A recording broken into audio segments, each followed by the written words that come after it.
আসসালামু আলাইকুম বন্ধুরা, আমি সাইদা পূর্ব বর্ধমানের এই ছোট্ট গ্রাম থেকে বলছি। তো চলে এলাম সুন্দর একটা নতুন ভিডিও নিয়ে। তো সকালে এই যে বাসনপত্র ধুয়ে দুটি কাপড় কেচেছিলাম, তো সেইগুলোকে নিয়ে আমি পাশের বাড়িতে মেলে দিলাম। কেননা আমার ঘর করার জন্য তারগুলো আমি সব ভেঙে দিয়ে ফেলে দিয়েছে ছিঁড়ে। তো এই যে এখানে চলে এলাম আপনাদের সাথে আমার ঘরটা শেয়ার করতে।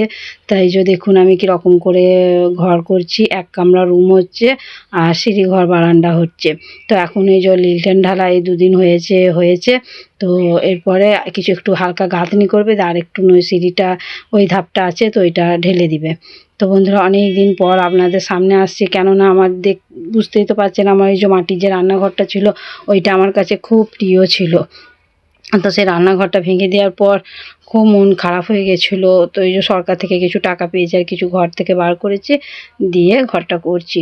তো এই ভোটের ইলেকশনের জন্য এখনও কিছু যে টাকাটা যেটা রিটার্ন আবার 60,000 টাকাটা পাবো, তো সেইটার জন্য একটু ঝামেলা হচ্ছে।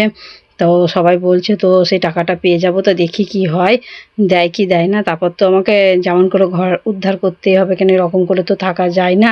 তো আমরা খুব অসুবিধা খুব কষ্টের মধ্যে রয়েছি।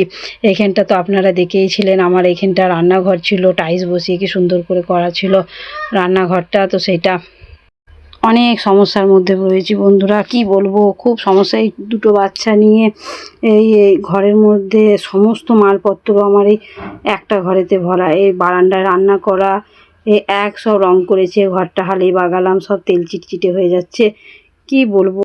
আর এদিক দিয়ে দেখতেই পাচ্ছেন একটা রুমে সমস্ত কিছু ভরে দিয়েছি। দিয়ে এই রুমটাতে আমরা রাত্রে শুয়ে রুমটাতে সব থাকছিলাম। আর এই রুমটাতে যে খাটটা ছিল, তাই খাটটা আমি পুরো খুলে দিয়েছিলাম, দিয়ে যত বারান্দায় যে মালগুলো সব বার করেছে সব এই ঘরটা একবারে পুরো প্যাকড আপ ছিল।